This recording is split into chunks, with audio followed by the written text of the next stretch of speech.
आज ये वीडियो पे क्लास 12 फिजिक्स पेपर का जो चैप्टर वाइज वेटेज के बारे में बात करेंगे। अपकमिंग बोर्ड एग्जाम अभी फरवरी 15 से स्टार्ट होगा और हम ये वीडियो पे देखेंगे कि चैप्टर वाइज कौन सा चैप्टर से कैसे कितना वेटेज है एज पर the CBSE syllabus for this year 2022-23। तो अभी स्क्रीन पे देख रहे हो ये सिलेबस है, ये CBSE वेबसाइट से मैं डाउनलोड किया है। तो आप CBSE वेबसाइट जाके ये सिलेबस के साथ ही आता है, ये आप डाउनलोड कर सकते हो। तो इस पे हम आज फिजिक्स का चैप्टर वाइज देखेंगे, यूनिट वाइज जैसे ही CBSE वेटेज दिया है उस टाइप का वेटेज के बारे में बात करेंगे। कि वेटेज इंपॉर्टेंट इसीलिए है क्योंकि जो बच्चे अच्छे नहीं किए हैं प्री बोर्ड में और आपको कॉन्फिडेंस नहीं है कि एग्जाम में क्या करूँगा, अभी 1 महीना बचा हुआ है, तो अब सारे चैप्टर अभी पढ़ने बैठ जाओगे तो कंप्लीट ठीक से नहीं हो पाएगा क्योंकि टाइम बहुत कम है और आपको फिजिक्स, केमिस्ट्री, मैथ या बायोलॉजी 3-4 सब्जेक्ट एक साथ पढ़ना है 1-1.5 महीने के अंदर। तो आपको क्या करना है ना, चैप्टर वाइज आपको एक स्ट्रैटेजी बनाना है कि कौन सा चैप्टर से कितना वेटेज है। उस हिसाब से आपको एक ब्लूप्रिंट बनाना है, आपको एक स्ट्रैटेजी बनाना है। तो उस स्ट्रैटेजी के हिसाब से आप प्लानिंग करोगे और पढ़ोगे तो आप फिजिक्स में 60+ रखना बहुत बड़ा बात नहीं है। मैं आपको एक रोड मैप दे रहा हूँ, एक स्ट्रैटेजी बता रहा हूँ जिसमें आप ये बहुत हेल्पफुल होगा। आपको ये प्लान कर रहे हो एक स्टैंडर्ड मार्क रखने के लिए फिजिक्स पे, क्योंकि देखिए मैं आपको एक प्लानिंग दिखा रहा हूँ। ये प्लानिंग पे आपको 30 मार्क्स होता है प्रैक्टिकल, 30 मार्क्स प्रैक्टिकल होता है और 70 मार्क्स थ्योरी होता है फिजिक्स पे। तो ये देख लो 70 + 30 100 होता है। ये 30 प्रैक्टिकल आप थोड़ा सा अपना नोटबुक ये सब ठीक ठाक कर लो और प्रैक्टिकल थोड़ा देख लो, क्योंकि ये स्कूल पे आपको 27 से 30 के बीच में आपका नोटबुक और प्रैक्टिकल ठीक से आप कर लोगे थोड़ा सा, तो ये 27 से 30 तक मिल जाएगा। मान लो इधर 25 से कम तो मिलने का चांसेस बहुत कम रहेगा। आप मतलब नोटबुक ये सब तैयार कर लिए होंगे तो आपको 26-27 तक मिल जाएगा। तो मान लो इसमें आपको फुल मिल रहा है, 30 से 30 मिल रहा है, अप्रोक्स पकड़ लो। और ये 70 से आप 30+ पकड़ लोगे तो आपको इजीली 60 मिल जाएगा, 60+ आ जाएगा जो कि फर्स्ट डिवीजन होता है। 60+ आपको इजीली हो जाएगा, आपको डिसअपॉइंट नहीं होना है। और कैसे स्ट्रैटेजी करोगे, 30 मार्क्स कैसे आएगा? देखो 30 मार्क्स में आपको जो वीक स्टूडेंट्स है, मैं चैप्टर वाइज आपको क्वेश्चंस भी दूंगा, प्रीवियस ईयर क्वेश्चन बैंक भी डिस्कस कर दूंगा, ठीक है। अभी चैप्टर वाइज पहले वेटेज देख लेते हैं, चैप्टर वाइज वेटेज देख लेते हैं जो आपको हेल्पफुल होगा, कौन कौन सा चैप्टर को आप टारगेट कर सकते हो। ये वीडियो स्पेशली मैं जो वीक स्टूडेंट के लिए बना रहा हूँ, जो कि जिन लोगों को कॉन्फिडेंस नहीं है कि फिजिक्स में क्या करेंगे, फेल हो जाएंगे, टेंशन में हो। ये this video is only for them, not for the JEE और those are preparing means scoring 90+%। ये वीडियो उन लोगों के लिए नहीं है क्योंकि आप लोग आराम से, आपका स्ट्रैटेजी अलग है, आप हॉट्स लेवल का प्रॉब्लम करना चाहिए, अभी जेई को फोकस करना चाहिए। ये this video is only for the students who are not confident about their exam, ठीक है। तो ये देख लो चैप्टर वाइज वेटेज। फर्स्ट है जो इलेक्ट्रोस्टैटिक्स, इसमें 2 चैप्टर रखा है ये यूनिट पे, electric charge and electric potential capacitance. तो चैप्टर 1 एंड चैप्टर 2 को यूनिट 1, जिसमें 16 मार्क्स आएगा, वेटेज है 16 मार्क्स। करंट इलेक्ट्रिसिटी आप देख लो, करंट इलेक्ट्रिसिटी मिला के 16 मार्क्स, 3 चैप्टर्स, चैप्टर 1, 2, 3 मिला के 16 मार्क्स। चैप्टर 4, चैप्टर 5 और चैप्टर 6, चैप्टर 7, ये चारों चैप्टर मिला के 17 मार्क्स आ रहा है। ये चारों चैप्टर मिला के कितना आ रहा है? 17 मार्क्स आ रहा है। तो ये 4 चैप्टर जो है ना, मैग्नेटिज्म, ये थोड़ा बच्चों को डिफिकल्ट होता है। तो ये चैप्टर में सिलेक्टिव पढ़ना है, 4, 5, 6, 7, electromagnetic induction, alternating current, magnetism and matter, moving charges and magnetism. इसका सिलेक्टिव क्वेश्चन मैं बोल दूंगा, ये सिलेक्टिव क्वेश्चन पढ़ना है क्योंकि ये जो एवरेज बच्चे ना, ये आप लोगों को दिक्कत करेगा कि कौन सा फार्मूला कहाँ पे यूज करना है। तो इसका एक इजी शॉर्टकट मेथड जो एग्जैक्टली एग्जाम में आता है, जिस टाइप का क्वेश्चन आता है उस टाइप का क्वेश्चन डिस्कस कर लेंगे। तो ये 17 मार्क्स को आप थोड़ा वेटिंग लिस्ट में डाल दो, ये पेंडिंग लिस्ट में डाल दो।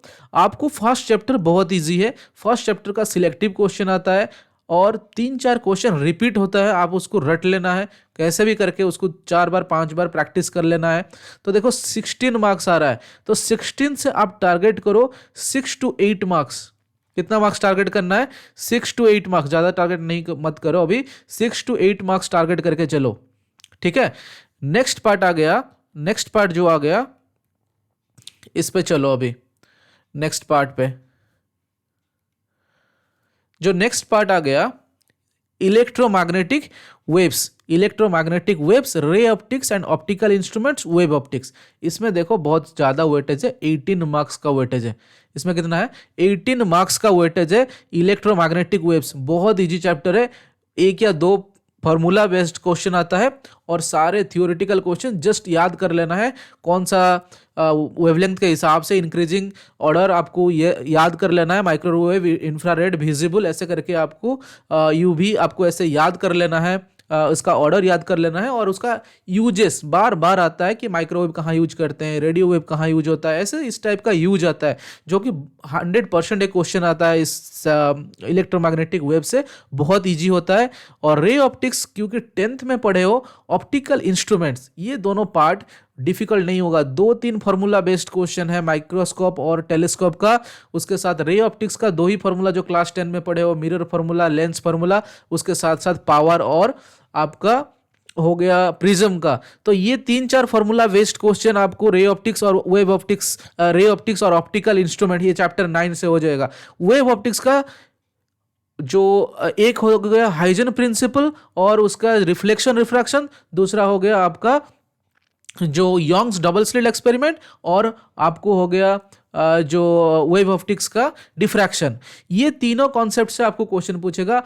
डिफ्रैक्शन का एक ही फॉर्मूला है, आपको बीटा जो वेव फ्रिंज विड्थ निकालना है उसका एक फॉर्मूला है, इंटेंसिटी, 3-4 फॉर्मूला बेस्ड क्वेश्चन है, उससे आपको डायरेक्ट क्वेश्चन कुछ मिलता है। तो ये 18 मार्क्स से आपको टारगेट करना है, क्योंकि ये पार्ट आपको थोड़ा थियोरेटिकल रहेगा, इतना डिफिकल्ट नहीं होगा। ये 18 मार्क्स से आपको पूरा आप टारगेट करो, 18 मार्क्स से आप 8 to 10 मार्क्स आप टारगेट करना पड़ेगा, 8 to 10 मार्क्स आपको टारगेट करना पड़ेगा।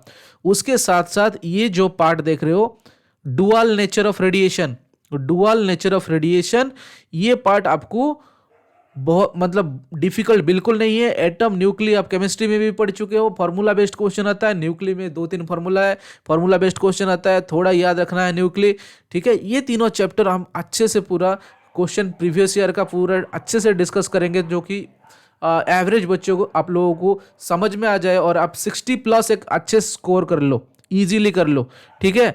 तो ये देखो इसमें 12 मार्क्स आ रहा है, ये 12 मार्क्स आ रहा है ये सेक्शन से, dual nature, atom and nuclei, ये तीनों चैप्टर से 12 मार्क्स आ रहा है, बहुत हैवी वेटेज है इस पे, ठीक है। तो इस पे आप प्लान करो, इस पे आप प्लान करो, इस पे आपको 8 मार्क्स लाना है, 8 to 9 मार्क्स लाना है।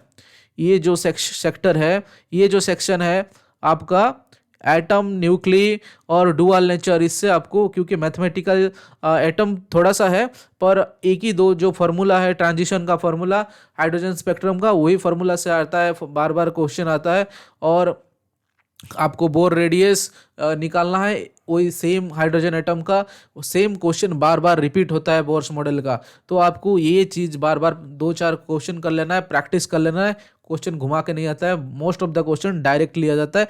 इसमें आपको 8 to 9 मार्क्स आपको टारगेट करना है, क्योंकि ये सेक्टर को आपको, ये सेक्शन आपको छोड़ना नहीं है। तो नेक्स्ट पार्ट जो है ये आपका सेमीकंडक्टर। सेमीकंडक्टर से आप देख लो, semiconductor materials, device and simple circuit से आप देख लो 7 मार्क आ रहा है, ये 7 से 7 आपको लाना होगा, इसको छोड़ना नहीं है। ये 7 मार्क्स से 7 मार्क्स आपको लाना है, क्योंकि ये सेक्शन आपको छोड़ना नहीं है, ये पूरा 7 out of 7 आपको लाना है। ये पूरा इजी है, मैथमेटिकल बिल्कुल नहीं होता है, 1 या 2 मैथमेटिक्स से क्वेश्चन आता है, पूरा सिंपल याद रखने वाला, forward bias, reverse bias, PN junction, अभी तो ट्रांजिस्टर हटा दिया है सिलेबस से, तो वो भी और इजी हो गया है। एक रेक्टिफायर का बस ये कब एलईडी जलेगा नहीं जलेगा इस टाइप का कंडीशन आता है, किसका किसका एनर्जी बैंड गैप एनर्जी कितना होता है, यही सब क्वेश्चन, बेसिक क्वेश्चन पूछता है। ये 7 मार्क्स आपको 7 से 7 लाना ही पड़ेगा, क्योंकि आप और कुछ मतलब ये आप पूरा टारगेट कर लो ये चैप्टर को, ठीक है। तो आपका कितना हो गया, अभी हम ऐड कर लेंगे, और ये 17 मार्क्स से सिलेक्टिव कर लेते हैं। आपको मैं ज़्यादा टारगेट नहीं दे रहा हूँ, ये 17 से आप कितना रखोगे, 17 से आपको प्लान कर लो, ये 17 से आपको एटलीस्ट 3 to 5 मार्क्स आप इस पे टारगेट करो, इजीली हो जाएगा। उसका कुछ सिलेक्टिव क्वेश्चन डिस्कस जरूर करेंगे। तो आपको टोटल कितना हो गया, टोटल कितना हो गया आप देख लो अभी। टोटल हो गया आपको फर्स्ट सेक्शन से कितना बोला था मैं, फर्स्ट सेक्शन से 6 to 8 जो इलेक्ट्रोस्टैटिक्स पार्ट था, 6 to 8 यूनिट 1 से 6 to 8 मार्क्स, ठीक है। 6 to 8 सेक्शन 2 यूनिट 2 से कितना मार्क्स, देखो यूनिट 2 से आपको रखना है, यूनिट 1 हो गया, यूनिट 1 यूनिट 2 मिला के एक 16 मार्क्स, वो 16 यूनिट 1 यूनिट 2 हो गया। यूनिट 3 पे देखते हैं, ठीक है। यूनिट 3 जो है, यूनिट 3 पे आपको कितना बोला, 3 से 5 मार्क्स जो कि इजीली हो सकता है। तो आपको वही स्ट्रैटेजी से आपको पकड़ कर नहीं रखना। आप एक महीना भी बैठ लोगे ना, ये 4th 5th 6th 7th ये 4 चैप्टर आप कंप्लीट नहीं कर पाओगे। मैं बोल दे रहा हूँ, आपका अभी प्री बोर्ड में रिजल्ट खराब होगा तो ये 4 चैप्टर आप अभी बैठ जाओगे तो सब कंप्लीट नहीं कर पाओगे। आपको प्लानिंग के हिसाब से पढ़ना है, ठीक है। तो ये 3 to 5 मार्क्स हो गया। ये 8 to 10 मार्क्स कितना हो गया, 8 to 10 मार्क्स हो गया आपका optics, ray optics, wave optics, optical instruments, electromagnetic waves. ये जो यूनिट से आपको थर्ड यूनिट से हो गया आपको 8 to 10 मार्क्स। और एटम न्यूक्ली से आपको 8 to 9 मार्क्स में बोला हूँ। और लास्ट 7 to 7 तो आपका अभी देखो ऐड कर लो, 10 ये 9 19 7 26 5 31 8 कितना हो गया 39, ठीक है। ये है अपर बाउंड।